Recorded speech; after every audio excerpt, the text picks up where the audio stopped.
Hey good people, how you doing? David Taub here, co-creator of NextLevelGuitar.com. How are you? I hope all is well, and I hope your guitar journeys are going famously. Today what I have for you is a little chord changing exercise where I'm going to give you a really challenging change using some chords you probably haven't been playing before.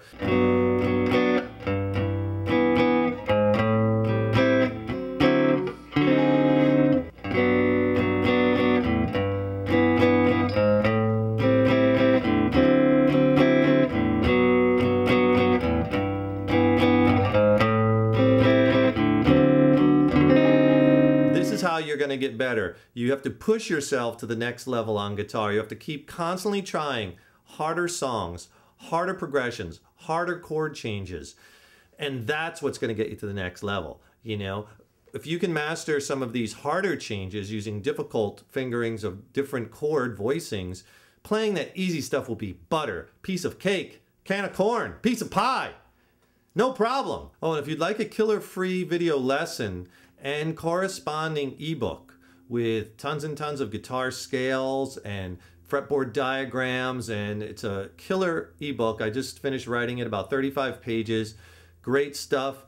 Click on that link right below this video and we'll send it to you for free from Next Level Guitar. I want to show you the chords that we're going to use in this progression. The first one is a G major 7th.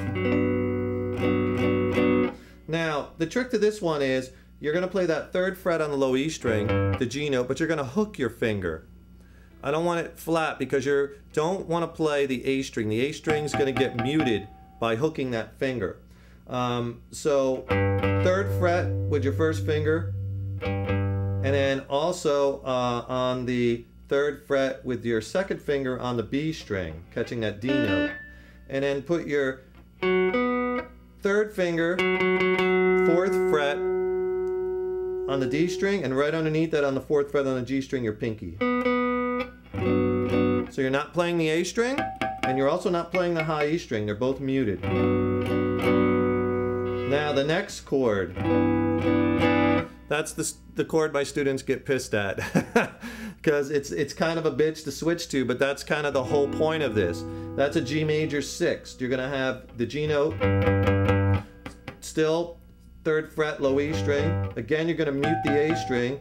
1st finger on that E note, that's your 6th in the key of G. 2nd fret on the D string. You have your pinky. 4th fret on that B note, on the G string, and the D note. 3rd fret with your 3rd finger on the B string. Again, no high E, no A string. So the trick is going to be to get from this, kind of move that 2nd finger to that low E string when you start to change, and then you just got to kind of flip your 3rd and 4th fingers. Try to do it real slow so you can see the mechanics of that again. Slow motion. Just take it slow, back and forth till you can get that, and it'll get quicker and quicker. So after the G major 6, I do this little bass note walk up. Because you have your 2nd finger on that 3rd fret of low E string, just walk it up to the 4th fret, and then there's your A note for the A minor 7th. And that's playing it. I'm playing it a real jazz style. You might see guys playing A minor 7s like this. I get my other finger out of the way. Or with this finger, 2nd and 3rd fingers. I like playing it like this because that 2nd finger can walk on the strings. So just bar across the D, G, B, and high E at the 5th fret with your 1st finger. And then come over it with your 2nd finger, and then you're going to be muting out that A string, and you get the low E string at the 5th fret. That's movable. There's a G minor 7th, A minor 7th, B minor 7th, right? Here's your root note. Again, if that's too uncomfortable, you could try it like this. You might have more strength doing it with your 2nd and 3rd fingers. So here's that change again. And obviously you want to practice all these changes individually. Right? So you're kind of really sliding that 2nd finger